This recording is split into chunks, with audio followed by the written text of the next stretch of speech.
Hello, how is everyone doing? This is Mr. Murrin coming to you from the Murrin Family Outpost here in the Woodlands, Texas.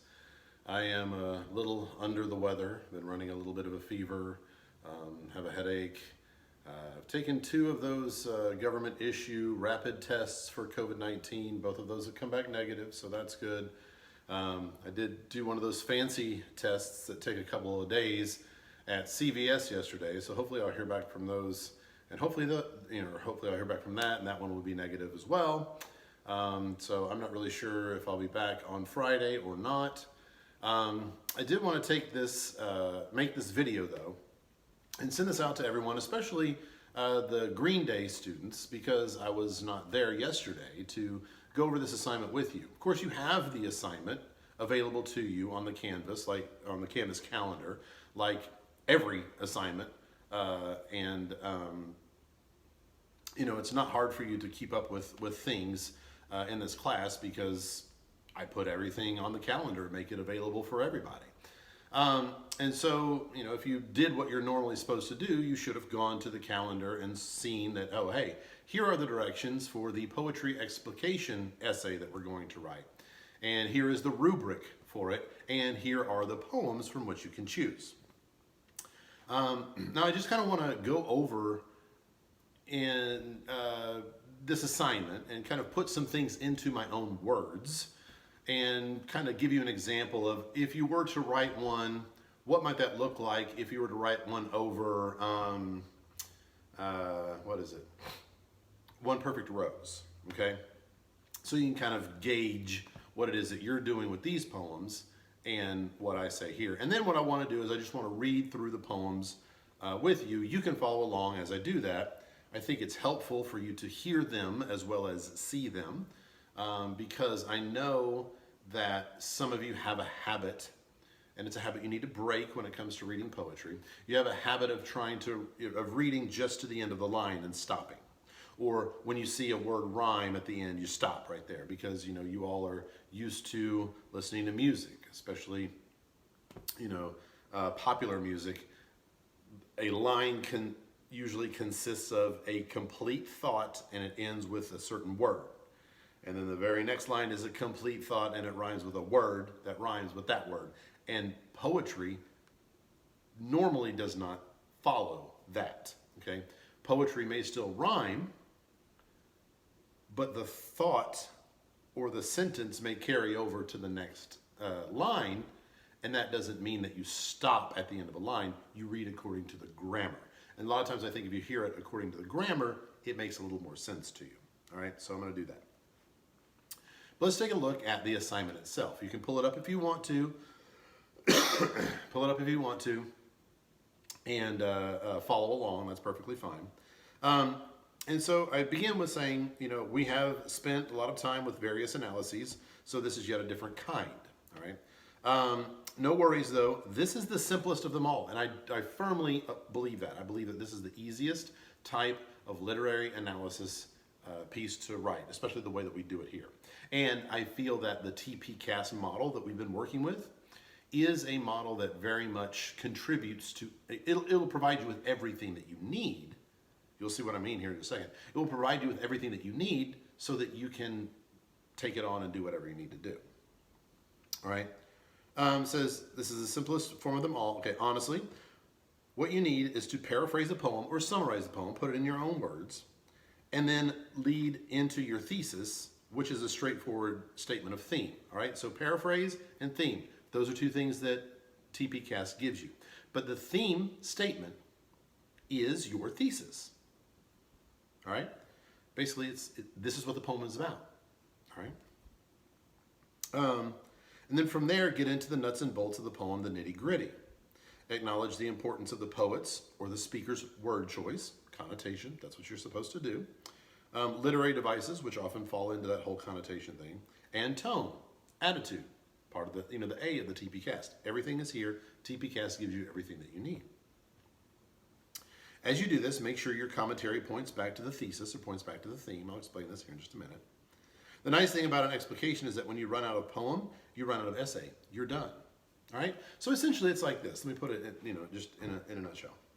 You're going to summarize the poem. Put it in your own words. What is it? What happens in it? And then that's going to lead you into, and this is what it means. And then after you state as your thesis, the last sentence of your introductory paragraph, I want you to pretend like I'm looking over your shoulder. And you say, this is what the poem means. And I look over the shoulder and I say, well, what makes you say that? How do you know that? And then you can say, well, look, let me start at the top and let me point out all the things that led me to understand the poem the way I do. And you're going to go from top to bottom and you're going to write this essay following the structure of the poem. And when you run out of poem, you run out of essay. You're done. So TPCast gives you everything that you need, and the poem gives you the structure for your essay. It's that easy. There are some bullet points here. If you want to look those over from Duke University's writing studio, maybe you've heard of Duke University, and it really gives you some things to consider. And I'll let you look at those if you feel you need them. But really, I'm going to show you exactly how this works. So let's say, for example,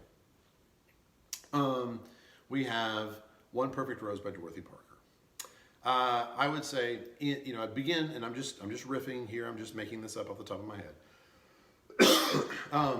In Dorothy Parker's One Perfect Rose, there is a speaker, female speaker, who is considering the gift of a single rose that her boyfriend, whomever, significant other, has offered her.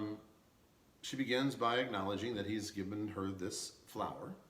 She also acknowledges that she can tell by the condition of the flower that it was that he took his time. He put some effort into choosing it.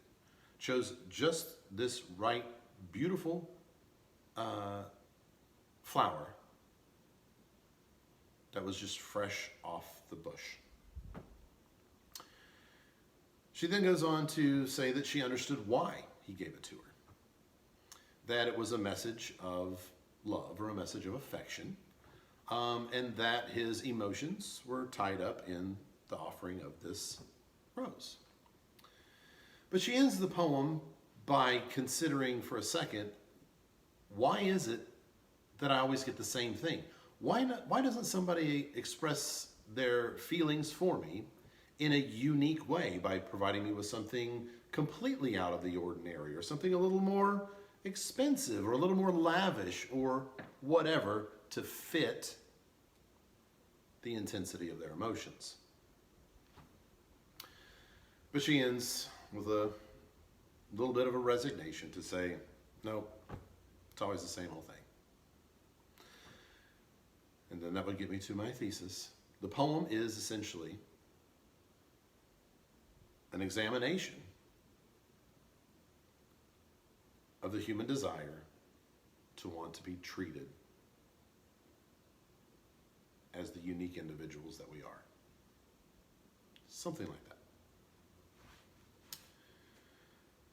Then I would go back from the top and say, this is evident because at the very beginning we see that the speaker is keeping count. She knows very well how many flowers, roses, whatever, okay, this person has given her by the use of the word single. This is a very important word, and it tells us a lot. It tells us that she is acutely aware of the fact that there has only been one gift. So, if she's going to examine this, we should be aware that she's going to examine nearly everything else about this particular rose. She goes on into the second line to point out and acknowledge that he chose this tenderly, and that this was significant to him because he wanted it to act as a messenger, because this rose was not just a gift of a flower, something that smells nice.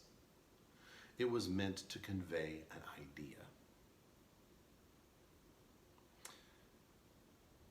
She acknowledges as well the beauty of this rose, that he obviously did a good job because it's deep-hearted, she says. Which indicates, maybe, it's the only, that this is a red rose, the only possible mention of a color, but that the message was from the depths of his heart. She also uses the word pure in association with this messenger, the rose, which implies that he has a lot of that his emotions are upstanding. And it's interesting too that it still has dew on it, which means that he felt a sense of urgency to want to get this into her hands. That's how important it was for him to deliver this message to her. Something like that, okay? Where you just go from the top to the bottom and you pick out all of the things that TP Cast requires you to do. And that's what this is going to do. This is going to just essentially show me that you were able to pick this poem apart, that you were able to look at its small units and tie those small units back up to the bigger picture, which is the theme. That's it, all right? If you do a good job and you really pay attention to your TP Cast, most of your work is done. You just got to write it out, okay? I don't want any of this like, these words have positive connotations, these words have negative connotations. All right, that's not going to do it. I know a lot of you tried that whenever you did the presentations, but that was a little phoning it in, okay? You need to get to those words and what they mean within the context. Not are they thumbs up, thumbs down in the context, okay? That was kind of cheap. All right, let's look at the poems themselves. The first one is Out, Out by Robert Frost. All right, I kind of look at this one as the opposite of Janet Waking, all right? Out, Out by Robert Frost. It says, the buzzsaw snarled and rattled in the yard and made dust and dropped stove-length sticks of wood. Sweet scented stuff when the breeze drew across it. And from there, those that lifted eyes could count 5 mountain ranges, one behind the other, under the sunset, far into Vermont. And the saw snarled and rattled as it ran light or had to bear a load. And nothing happened. Day was all but done. Call it a day, I wish they might have said, to please the boy, by giving him the half hour that a boy counts so much when saved from work. His sister stood beside him in her apron to tell them, supper. At the word, the saw, as if to prove saws knew what supper meant, leaped out of the boy's hand, or seemed to leap. He must have given the hand. However it was, neither refused the meeting, but the hand. The boy's first outcry was a rueful laugh, as he swung toward them, holding up the hand, half in appeal, but half as to keep the life from spilling. Then the boy saw all, since he was old enough to know, big boy, doing a man's work, though a child at heart, he saw all spoiled. Don't let them cut my hand off. The doctor, when he comes, don't let him, sister. So. But the hand was gone already. The doctor put him in the dark of ether. He lay and puffed his lips out with his breath, and then the watcher at his pulse took fright. No one believed. They listened at his heart. Little, less, nothing. And that ended it. No more to build on there. And they, since they were not the one dead, turned to their affairs. All right. Now that one's long, of course, but it's narrative. There are other ones that are shorter that may actually require you to focus on more words, and I'll show you what that is like here in just a second. Let's look at My Papa's Waltz by Theodore Rothke. My Papa's Waltz. The whiskey on your breath could make a small boy dizzy, but I hung on like death. Such waltzing was not easy. We romped until the pans slid from the kitchen shelf. My mother's countenance could not unfrown itself. The hand that held my wrist was battered on one knuckle. At every step you missed, my right ear scraped a buckle. You beat time on my head with a palm caked hard by dirt and then waltzed me off to bed, still clinging to your shirt. Right? This one a lot of people are going for. Grass, the next poem, Grass. This is the one a lot of people are going for because it's short. But there's so much here. I think when you really start picking it apart, you're going to see that there's more you're going to have to address than meets the eye. All right, this is Grass by Carl Sandburg. Kind of reminds me of There Will Come Soft Rains. Pile the bodies high at Austerlitz and Waterloo. Shovel them under and let me work. I am the grass, I cover all. And pile them high at Gettysburg, and pile them high at Ypres and Verdun. Shovel them under and let me work. 2 years, 10 years, and passengers ask the conductor, what place is this? Where are we now? I am the grass, let me work. All right, a lot of people are like, oh, that one's short, okay? Yeah, there's 1, 2, 3, 4, 5 very important battles mentioned. And if you do not do due diligence to look into those, have you really done your job? Why were those the ones chosen? Are those the only battles that ever could have been? Nope. All right? Why were these the ones chosen? What was the significance of that? If you don't really investigate that, then I'm sorry, you're not doing your job. Okay, you need to really look into what's going on in the poem. All right, the last one. I don't really know how this got in here. I normally don't use this one, but for some reason I added it. Whatever. It's by Billy Collins. You know, the guy that we watched that little video of his, you know, the funny, dry sense of humor guy that had the animation with his poems. All right, here we go. This one's called The Golden Years. This one reminds me of the Woodlands, right?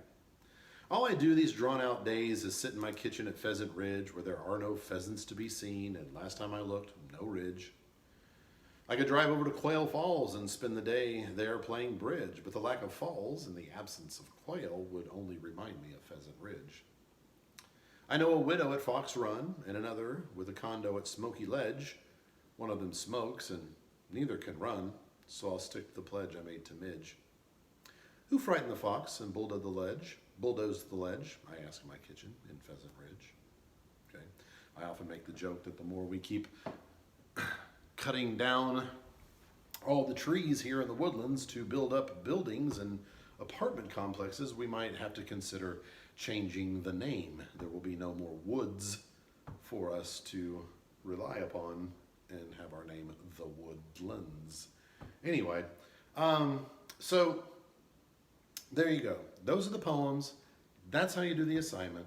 I hope I'm able to return to school soon enough. I hope I hear back from CVS sooner rather than later. Anyway, if you have any questions about this, as always, you can email me, all right? That's your job as a student, to ask questions. And if you have questions, you know how to contact me, all right? So, that's it for me for now. I hope this all makes sense. And you have time. This is due on the 4th, which is Wednesday of next week. And you have all day in class, green days. You have all day Friday to write. You'll have all day Tuesday to write in class, okay? That doesn't mean that the only time you need to write is in class, but at least that's 3-hour chunk of time that I have reserved for you to write during class time, okay? So, there you go. Again, email me if you need to, all right? Hopefully I'll see you soon.